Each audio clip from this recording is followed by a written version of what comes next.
Hello friends, welcome to our YouTube channel bachelor education place. यह video history of China and Japan का तीसरा video है। चलिए start करते हैं। आज का टॉपिक क्या है? टाइपिंग विद्रोह। तो चलिए समझते हैं टाइपिंग विद्रोह क्या है, इसके क्या क्या कारण हैं तथा इसके क्या परिणाम हैं। तो चलिए एक एक करके समझते हैं। तो सबसे पहले टाइपिंग विद्रोह के पृष्ठभूमि को समझते हैं कि टाइपिंग विद्रोह आखिर हुआ क्यों। चलिए स्टार्ट करते हैं। चीन में कमज़ोर हो रही शासन व्यवस्था और देश में बढ़ती बेरोजगारी, भ्रष्टाचार जैसी समस्या ने चीन की जनता में असंतोष की भावना बढ़ा दिया। क्योंकि क्या हुआ, चीन में क्या शासन व्यवस्था बहुत कमज़ोर हो गया था, जिस कारण क्या वहाँ बेरोजगारी, भ्रष्टाचार जैसी समस्या ने क्या किया, जनता के मन में असंतोष भावना जागृत कर दिया, मतलब बढ़ा दिया। साथ ही साथ देश में विदेशी शक्तियों का प्रभाव भी लगातार बढ़ते जा रहा था, जिस कारण चीनी जनता और अधिक क्या हो गया, नाराज़ हो गए। क्योंकि क्या हुआ था, एक तो चीन की आर्थिक अवस्था खराब हो ही गया था, बेरोजगारी, भूखमरी ये समस्या का सामना करना पड़ रहा था। इसी बीच क्या हुआ, विदेशियों का हस्तक्षेप क्या हुआ, चीन में बढ़ता जा रहा था, जिस कारण चीनी जनता और अधिक नाराज़ हो गए। इसीलिए चीनी जनता किसी भी हालत में चीन की स्थिति और सत्ता का बदलाव करना चाहते थे, जिस कारण चीनी लोग क्या करना चाहते थे, किसी भी हालत में चाहे जो भी हो जाए, चीन में क्या एक नए शासन व्यवस्था का आरंभ करना चाहते थे और चीन की आर्थिक स्थिति को अच्छा बनाना चाहते थे। चीनी लोग के मन में ये असंतोष भावना क्या लगातार बढ़ते जा रहा था। यही भावना एक दिन विद्रोह में बदल गया और यह जो असंतोष भावना था ना, वो क्या लगातार बढ़ते जा रहा था और यही असंतोष भावना क्या होगा, एक दिन विद्रोह में बदल गया। इसी विद्रोह को टाइपिंग विद्रोह कहा जाता है। और यही असंतोष भावना के कारण जो विद्रोह हुआ, उसी विद्रोह को क्या बोला जाता है, टाइपिंग विद्रोह कहा जाता है। असंतोष भावना का मुख्य कारण क्या था, जिनकी आर्थिक स्थिति खराब हो गया था, बेरोजगारी, भूखमरी सब क्या हो गया, बढ़ गया था। तथा क्या हुआ था दूसरा कारण कि विदेशियों का हस्तक्षेप बढ़ते जा रहा था, जिस कारण क्या हो गया, चीनी लोग काफ़ी ज़्यादा नाराज़ हो गए और उनके मन में क्या असंतोष भावना बढ़ गया। तो असंतोष भावना के कारण क्या हुआ, यह एक विद्रोह का रूप ले लिया और इसी विद्रोह को टाइपिंग विद्रोह कहा जाता है। तो चलिए देखते हैं टाइपिंग विद्रोह के कारण। देखिए टाइपिंग विद्रोह के पहला कारण क्या है, चीन में विद्रोह की परंपरा। मतलब चीन में जो विद्रोह है ना, वो क्या प्राचीन काल से ही चलते आ रहा है।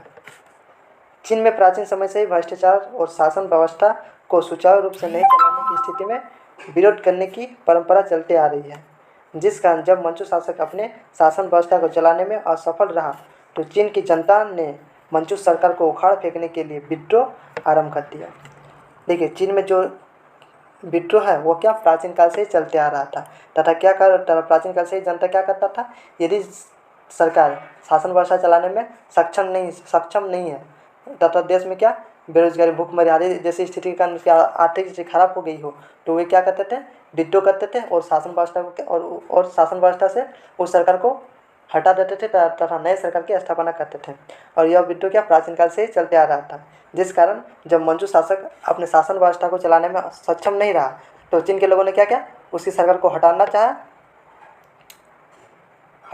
चाहा, जिस कारण उसने विद्रोह कर दिया।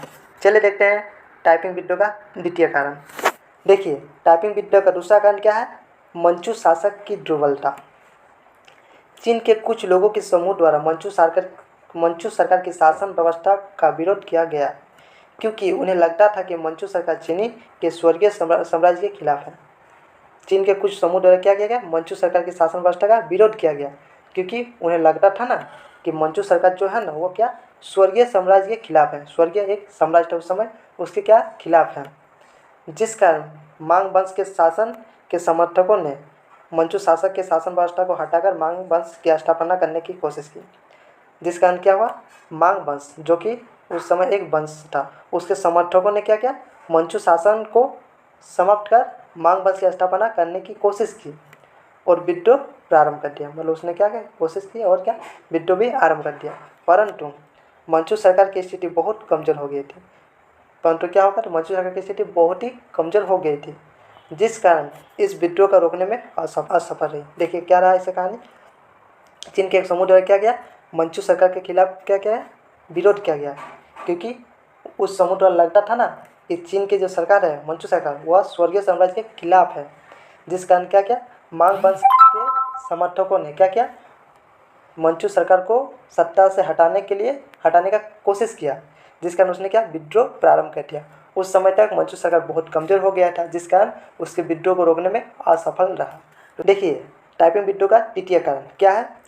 बाढ़ का प्रकोप। बाढ़ का प्रकोप। बिगड़ती हुई आर्थिक स्थिति के बीच चीन को भीषण बाढ़ का सामना करना पड़ा। क्योंकि क्या, चीन की आर्थिक स्थिति बहुत ही खराब हो गई थी। इसी बीच क्या, चीन को बाढ़ जैसी समस्या का सामना करना पड़ा, जिस कारण लोगों को काफ़ी नुकसान हुआ। परंतु मंचू सरकार बाढ़ से पीड़ित लोगों की सहायता नहीं कर सका, जिस कारण वहाँ के लोग काफ़ी अधिक क्रोधित हो गए। चूँकि क्या हुआ था, एक तो चीन की आर्थिक स्थिति बहुत खराब हो गया था, इसी बीच उसे बाढ़ का सामना करना पड़ा, जिस कारण क्या हुआ, वहाँ के जान माल की बहुत ज़्यादा क्षति हुई। परंतु मंचू सरकार भी क्या, कमज़ोर हो गया था, जिस कारण उसने इस समस्या का समाधान में कोई सहायता नहीं कर सका, जिस कारण वहाँ की जनता क्या बहुत ही क्रोधित हो गई और उसके खिलाफ क्या विद्रोह आरंभ कर दिया। तो चलिए देखते हैं फोर्थ पॉइंट। चौथा कारण क्या है? सैन्य दुर्बलता। कमजोर केंद्रीय शासन के कारण बढ़ती हुई भ्रष्टाचार ने सैन्य शक्ति को बहुत कमजोर कर दिया। क्योंकि क्या हुआ, केंद्र का शासन क्या हुआ, बहुत कमजोर हो गया, जिस कारण क्या हुआ, भ्रष्टाचार अधिक बढ़ गया और सेना शक्ति भी क्या हो गया, कमजोर हो गया। इस कारण बहुत से सैनिक अधिकारी भ्रष्ट हो गए। केंद्र में चूंकि क्या हुआ, भ्रष्टाचार बढ़ गया, इसकी देखरेख में क्या हुआ, देखरेख में सैनिक अधिकारी भी क्या हो गए, भ्रष्ट हो गए और वे सेना से मिलने वाले वेतन को अपने पास रखने लगे तथा सेना को जो वेतन मिलता था वे क्या, सैनिक अधिकारी अपने पास रख लेते थे। इस प्रकार लोगों को सैनिकों से विश्वास उठता चला गया। इस प्रकार क्या हुआ, लोगों को सैनिकों से विश्वास उठ गया तथा गुप्त समितियों से सैनिकों का भय भी खत्म हो गया। तो जो गुप्त समितियाँ थी सेना की देखरेख के लिए, उनसे भी सैनिकों का भय खत्म हो गया, क्योंकि विद्रोह की भावना तीव्र हो गई और उनमें क्या हुआ, विद्रोह की भावना बहुत तीव्र हो गई और उन्हें लगने लगे हमें अपने हक के लिए विद्रोह प्रारंभ कर देना चाहिए।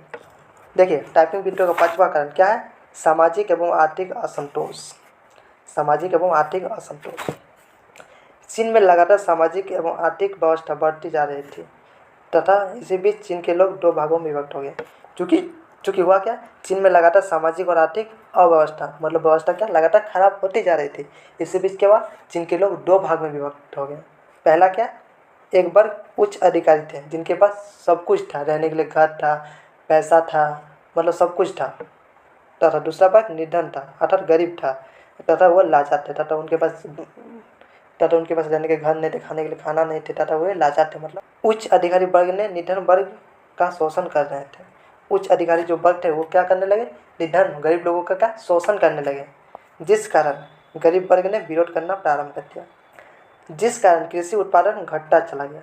क्योंकि क्या, निर्धन वर्ग क्या विरोध करने लगे, जिस कारण सारे लोग क्या युद्ध करने के लिए चले गए, जिस कारण क्या हुआ, कृषि का उत्पादन क्या हुआ, घट गया। क्योंकि उस समय खेती कौन कर रहे थे, निर्धन वर्ग ही करते थे, चूँकि वे क्या युद्ध में शामिल हो गए, जिस कारण क्या हुआ, कृषि का उत्पादन लगातार घटते चला गया और जनसंख्या लगातार बढ़ते जा रहा, जिससे आर्थिक स्थिति बहुत खराब हो गई। इसी बीच नानकिंग की संधि के तहत चीन को क्षतिपूर्ति राशि देनी पड़ी। इसी बीच क्या हुआ, प्रथम विश्व युद्ध की समाप्ति के पश्चात क्या हुआ, नानकिंग की संधि हुई। इस राशि की पूर्ति के लिए सरकार ने किसानों पर कर लगा दिया तथा चीन ने क्षतिपूर्ति की जो राशि दी थी उसकी पूर्ति करने के लिए क्या किया, सरकार ने किसानों पर कर लगा दिया, जिसकी भरपाई के लिए किसान पर साहूकारों से ऋण लेना पड़ा। चूँकि हुआ क्या था, किसी का उत्पादन घट गया तो वे विद्रोह में शामिल हो गए, जिस कारण क्या हुआ था, उनकी आर्थिक स्थिति भी क्या हुआ, खराब हो गया था, जिस कारण वे इस राशि की भरपाई करने के लिए क्या करना, साहूकारों से भूमि के बदले ऋण लेने लगे तथा ऋण को चुकाने के लिए अपनी ज़मीन को बेचनी पड़ी तथा जब ऋण को चुकाने में क्या असमर्थ रहे, नहीं चुका पाए, तब उसे क्या ज़मीन को बेचना पड़ा। तो चलिए देखते हैं टाइपिंग विद्रोह के परिणाम। पहला परिणाम क्या हुआ, राष्ट्रीयता भावना का विकास। टाइपिंग विद्रोह के कारण क्या हुआ, राष्ट्रीयता भावना का क्या हुआ, विकास हुआ। मतलब चीन में क्या हुआ, राष्ट्रीयता भावना का विकास हुआ। टाइपिंग विद्रोह ने चीन की जनता में राष्ट्रीयता की भावना का विकास कर दिया। टाइपिंग विद्रोह ने क्या किया, चीन की जनता में राष्ट्रीयता की भावना का विकास कर दिया। अब चीनी लोग खुलकर विदेशियों का बहिष्कार करने की बात करने लगे और सरकार की गलत नीतियों के खिलाफ आवाज़ उठाने लगे। दूसरा परिणाम क्या हुआ, चीन में विदेशी प्रभुत्व का बढ़ना। टाइपिंग विद्रोह के कारण क्या हुआ, चीन में विदेशी का शक्ति का क्या प्रभाव बढ़ते चला गया। देखिए क्या, टाइपिंग विद्रोह को रोकने में चीन सरकार असमर्थ थी, जिस कारण विदेशी शक्ति ने चीन में हस्तक्षेप करना आरंभ कर दिया और विदेशियों का प्रभाव बढ़ता गया। टाइपिंग विद्रोह को रोकने में चीन सरकार क्या रहे, सरकार असमर्थ है, क्योंकि क्या उस समय मंचू सरकार बहुत ही कमज़ोर हो गया था, जिस कारण वे टाइपिंग विद्रोह को रोकने में असफल हो गई। जिस कारण क्या हुआ, विदेशियों ने इसका फ़ायदा उठाया और क्या चीन में हस्तक्षेप करना आरंभ कर दिया। इस पर क्या हुआ, विदेशी शक्तियों का प्रभाव चीन में बढ़ता चला गया। देखिए तीसरा परिणाम क्या हुआ, नई कर पद्धति का जन्म हुआ।